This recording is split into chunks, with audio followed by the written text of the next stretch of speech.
অবসরের ইঙ্গিত দিলেন মেসি। এ বছরের শুরু থেকেই পায়ের ইনজুরিটা কম ভোগায়নি ফুটবল জাদুকর লিওনেল মেসিকে। এমনকি খেলেননি গ্রুপের শেষ ম্যাচটিও। ইকুয়েডরের বিপক্ষে কোয়ার্টার ফাইনালেও ম্যাচেও কিছুটা বিবর্ণ ছিলেন মেসি।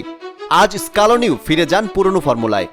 একাদশী নিয়ে আসেন আনহেল ডি মারিয়া ও জুলিয়ান আলভারেজকে। ছন্দ ফিরে পান মেসিও, পেয়েছেন এবারের প্রথম গোল, হয়েছেন সেমি ম্যাচ সেরা। ম্যাচ শেষে টিওআইসি স্পোর্টসে মেসি বলেন, গত কোপা ও বিশ্বকাপে যেমন কাটিয়েছি এবারও তেমন অনুভব করছি। এসবই আমার শেষের লড়াই। আমি এর সবটুকু উপভোগ করার চেষ্টায় আছি।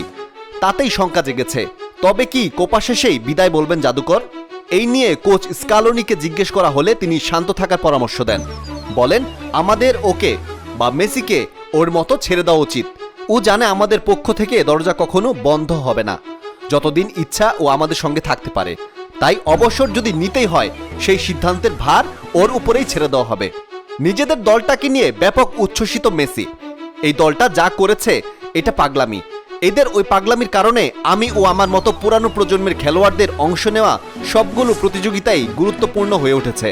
টানা দ্বিতীয়বারের মতো কোপার ফাইনালে এলো আর্জেন্টিনা। মেসির মতে ফাইনালে ওঠার সফরটা সহজ ছিল না। এবারের কোপা বেশ কঠিন। খারাপ পিচ, অধিক গরম, শক্ত প্রতিপক্ষ। আবার চ্যাম্পিয়ন হওয়ার জন্য যুদ্ধ করাটাও মোটেই সহজ ছিল না।